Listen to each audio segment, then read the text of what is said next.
Capítulo 2. O imperador Tibério. O imperador Tibério fora conduzido ao trono de Roma no ano 14 da era cristã, tendo governado nos primeiros 10 anos com razoável tirocínio, envolvido pelas questões de um estado cada vez mais amplo e complexo. Por esse motivo, ocupar o trono de Rômulo e Remo era carregar um peso descomunal sobre os ombros humanos, notadamente na época em que os costumes estavam tão pouco modificados pela compreensão das leis morais que dirigem os homens para a elevação de seus espíritos. Acostumados a pensar apenas em si próprios e nas vantagens do poder e do mando, as seduções que eram criadas no imaginário das criaturas acerca dos privilégios de que desfrutavam os imperadores faziam com que estes fossem pessoas invejadas, cortejadas pela lisonja mentirosa, aduladas por falsos amigos, cercados pelos que, ao mesmo tempo em que faziam reverência com o corpo, carregavam o punhal oculto na manga de suas túnicas vistosas, pronto para dar o golpe traidor, tão logo surgisse a oportunidade favorável. A indústria do assassinato por interesse ou conveniência era quase que uma instituição governamental, ainda que contra ela todas as autoridades, tanto do governo imperial quanto do Senado romano, se levantassem em combate. Isso, no entanto, não impedia que os próprios governantes, em qualquer nível de importância, tivessem no copo de veneno ou na emboscada covarde importantes aliados na solução de conflitos de interesses. Não nos esqueçamos de que ainda não fazia um século que o próprio imperador Júlio César houvera sido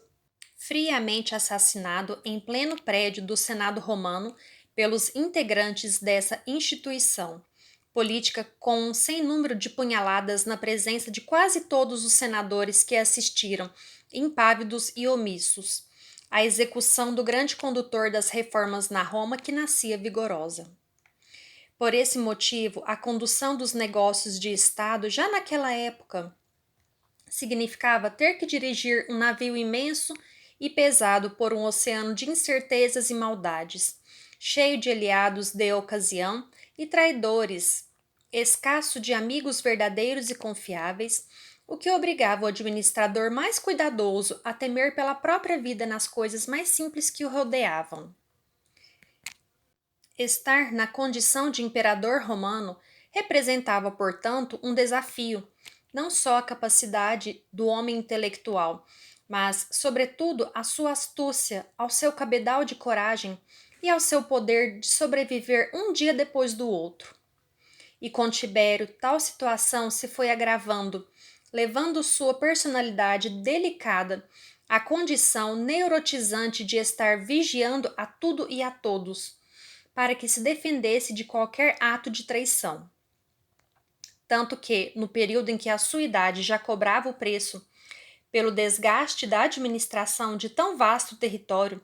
notadamente depois do ano 31 depois de Cristo, foi ele envolvido pelo crescente temor da infidelidade, o que levava o Senado a usar como recurso de defesa um instrumento legal existente na estrutura legislativa de Roma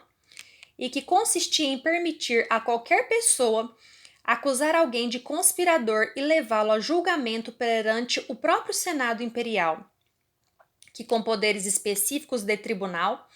tinha poder absoluto sobre a vida do acusado e, como forma de recompensar o acusador de tão importante denúncia, entregava-lhe parte do patrimônio do denunciado como prêmio pelos serviços prestados. Era o princípio contido na conhecida Lex Maestatis, que fora criada no período da Roma republicana e que tinha por conteúdo combater tudo o que pudesse diminuir a majestade do povo romano. Todavia, com o suceder dos anos, tal sentido político de defesa da majestade do povo romano migrou para a pessoa do seu governante e, na fase do império, passou a ser aplicada não só à rebelião ou conspiração, mas a tudo que pudesse ser considerado desrespeito ao imperador. ainda que em muitos casos fosse apenas comentários difamatórios dirigidos contra os senadores que eram tidos como outra extensão do povo romano, e por isso aptos a se considerarem protegidos pela lex majestatis. Tanto o imperador como o mais singelo cidadão romano poderia levar à corte senatorial a acusação contra algum outro que, por palavras, gestos, intenções, tivesse ferido a honra ou se manifestado contra as ideias do soberano ou do Senado, e ser acusado de conspiração. Com isso, pretendia-se desestimular os movimentos de traição, tão comuns nos períodos antigos quanto nos dias atuais, ainda que agora, nos grupos nacionais mais civilizados, já não seja tão comum o recurso do assassinato direto como elemento de transformação política. Apesar de sabermos que aqui ou ali, ocasionalmente, morrem um ou outro governante de um tipo de morte que se poderia chamar de não natural. Tal recurso, no entanto, produziu um efeito contrário ao longo dos anos sucessivos, propiciando um aumento considerável de denúncias infundadas, baseadas apenas no interesse monetário do acusador, que pretendia herdar parte dos bens do denunciado, ou mesmo no seu desejo de vingar-se do acusado, por ser-lhe adversário político ou competidor em interesses negociais. Passou a ser uma arma de ataque, solerte e vil, muitas vezes usada por pessoas perigosas porque poderosas e influentes, contra os seus adversários. Em geral, diante de um Senado conduzido nos bastidores pela influência do próprio acusador. Se no período inicial de sua administração, Tibério buscou coibir o uso generalizado de tal invocativo legal, com o passar dos anos, como já se disse, principalmente quando seu próprio colaborador mais próximo, o ministro Sejano, for acusado e ao final terminar estrangulado como traidor, o próprio imperador se viu assombrado pelos efeitos da onda sucessiva de denúncias, surgindo conspiradores e traidores por todos os lados, numa avalanche de acusações torpes e desumanas. Tal situação produzira no governante maior uma alteração significativa de seu comportamento, já por si mesmo mais retraído, levando-o a um estado de afastamento e isolamento tanto psíquico quanto físico, única forma que encontrou para livrar-se do covil no qual Roma havia se transformado. Assim, no período final de seu império, Tibério, abatido, amedrontado e doente, fragilidades que o empurraram para um comportamento marcado pelo medo e pela superstição, retirou-se de Roma para uma ilha no mar Tirreno, no qual edificou um majestoso palácio e de onde governou até sua morte. Na ilha de Capri, local sede dos últimos 10 anos de seu governo, o imperador se fez cercar de amigos íntimos, homens de letras e astrólogos, e o isolamento a que se fizera voltado permitiu a construção de inúmeras lendas sobre licenciosidades e orgias, fruto do imaginário de pessoas inescrupulosas, que não podendo lá se encontrar junto do imperador, mas não fizeram do que levantar contra ele e os seus favorecidos acusações e leviandades próprias dos sentimentos e tendências que tais acusadores carregavam no íntimo de suas almas.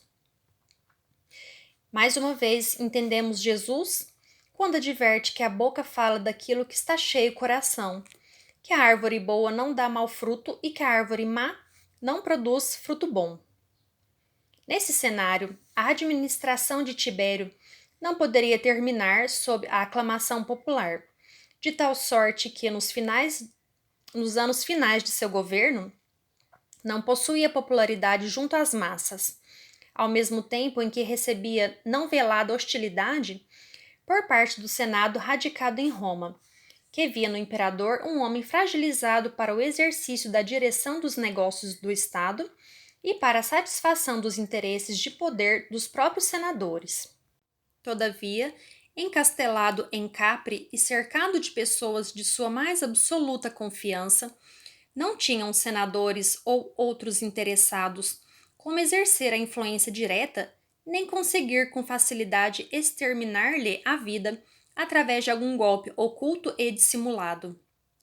Em face de tais circunstâncias, as relações do imperador com o resto do mundo romano ocorriam no isolamento da referida ilha para onde se haviam dirigido todos os elementos de informação e de administração da organização governamental. Dali, o maior mandatário romano administrava os interesses do Estado cada vez mais ampliado pelas conquistas e incorporações de outras nações, como outros estados fiéis e pagadores de tributos. Eventualmente, em raras ocasiões, Tibério deixava a sua proteção na ilha de Capri e comparecia a Roma para o exercício de algumas funções para as quais era indispensável a sua presença. Nessas ocasiões, se fazia acompanhar de todo o séquito que o envolvia, evitando contato mais direto e imediato com outros personagens da administração que pudessem pôr em risco sua integridade física, sempre ávidos por conseguirem colocar as mãos no trono do império. Desde o 10º ano de seu governo, o estado emocional e as facilidades do conforto, somadas à ação invisível de inúmeras entidades perseguidoras que buscavam atacar o mais poderoso romano da época, infundiam nele, que carregava o pesado fardo do império, os prejuízos normais das alterações emocionais e orgânicas. Sempre que se está em situação de tão grave responsabilidade, mais indispensável se torna o recurso à oração, como escudo protetor contra todos os tipos de agressão. No entanto, não havia entre os romanos de então a noção mais aprofundada da necessidade de uma ligação direta com as forças superiores, pois o panteão do paganismo reservava o culto aos diversos deuses nos seus respectivos templos, através dos diversos sacerdotes e das oferendas e sacrifícios pagos segundo as exigências e tabelas apropriadas para cada desejo ou necessidade. Mesmo o culto dos chamados deuses lares e penates, a realizar-se no interior dos lares romanos, segundo a tradição ancestral do culto aos antepassados, redundava numa cerimônia ritualística despida de sentido mais profundo, a propiciar a elevação do espírito dos que dela participavam. Era uma mescla de crença aprendida como dever perante os ancestrais e burocracia formal sem maior profundidade de sentimento. Todavia, as crenças individuais no coração de cada criatura variavam segundo a sua capacidade espiritual de sentir mais ou menos a ligação com o mundo invisível, e valendo-se de tais condutas exteriores, havia sempre aqueles que se mantinham em posição íntima mais elevada, e os que, acostumados a fórmulas exteriores, limitavam-se a realizá-las, crendo que seriam suficientes como prova de devoção. Tibério não era diferente de todos os outros romanos, notadamente nas suas atribuições de majestade entre os cidadãos, pouco lhe restando em questão de tempo ou de disposição para dedicar-se a processos de elevação espiritual, que poderiam protegê-lo das perturbações igualmente avantajadas quando falamos de personagem tão importante no governo da época. Por isso, o imperador estava sempre às voltas com dores e enfermidades que o incomodavam e para as quais esperava alguma solução entre os sábios ou místicos que o cercavam, sempre incapazes de resolver os seus conflitos físicos com as tissanas e fórmulas esdrúxulas que empregavam, mais para impressionar do que para serem eficazes. Entretanto, ainda que se tornando crônicas, tais enfermidades não tiravam do imperador o desejo de se ver livre dos incômodos físicos que o perturbavam, o que produziu nele o interesse por todo e qualquer recurso existente, cuja notícia lhe chegasse aos ouvidos. E as notícias se avolumavam acerca do taumaturgo milagroso que realizava maravilhas na longínqua Palestina, província sob seu comando imperial. Começaram a chegar pela boca dos funcionários mais simples que falavam dos milagres aos seus superiores como assunto novo e interessante, até que na vasta rede de conversas tão próprias dos bastidores do poder atingiam os tímpanos do imperador. A princípio, não pareciam ser coisa digna de ser levada em conta. Eis que existiam inúmeros relatos de profetas e homens de fé poderosa que vinham daquelas paragens místicas do Oriente. No entanto, com o passar dos meses, bastava chegar uma nova galera oriunda da Palestina, que uma grande enxurrada de notícias, muitas delas avolumadas pela capacidade criativa de quem contava o feito, ganhava os ouvidos dos cidadãos romanos, a maioria dos quais se portava com um disfarçado cinismo sobre a veracidade dos relatos. Mas não eram só notícias que chegavam. Junto com os boatos, as galeras traziam passageiros, alguns romanos, outros estrangeiros que haviam presenciado fatos, conversado com pessoas, escutado as palavras daquele profeta diferente dos anteriores, o que tornava o boato em uma questão mais digna de fé e levantava no coração de muitos a esperança de conseguirem avistar-se com esse homem e obter a melhora que anos e anos de tratamentos rudimentares não haviam conseguido produzir. A dor, como conselheira diária, faz parecer banquete a mais pequenina migalha de esperança. Por isso Tibério se achava profundamente interessado na possibilidade de conseguir a melhora necessária para seus males físicos, através do concurso de tal homem. Todavia, era o imperador de todos os romanos. Não lhe cabia na posição social que ostentava e no orgulho de poderoso mandatário a postura de sair ao encontro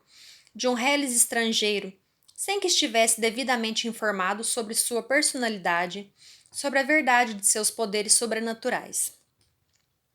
Assim, uma vez constatados, com certeza e discrição, providenciar-se-ia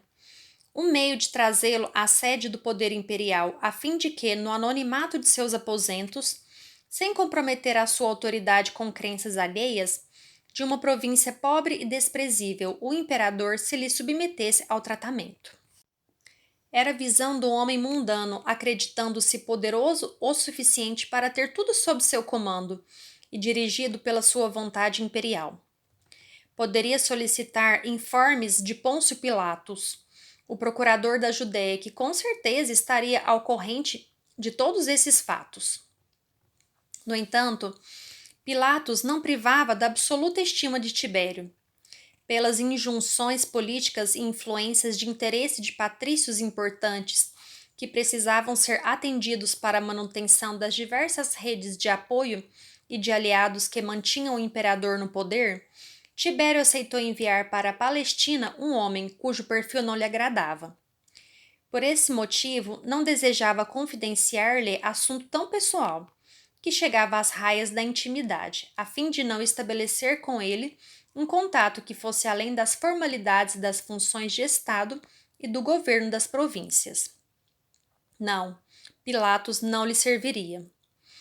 Eis, no entanto, que a alvissareira visita lhe chega em uma tarde ao palácio a fim de apresentar-lhe uma solicitação especial. Anunciado aos seus ouvidos, o imperador autorizou a entrada em seus aposentos de um senador amigo, em quem confiava pelos laços antigos de ambas as famílias tradicionais que os unia. Tratava-se do senador Flamínio Severus. Era o ano 31 da era cristã, 17º do governo de Tibério, que apesar de já ter se transferido para a referida ilha de Capri, viera a Roma depois da queda e assassinato de Sejano.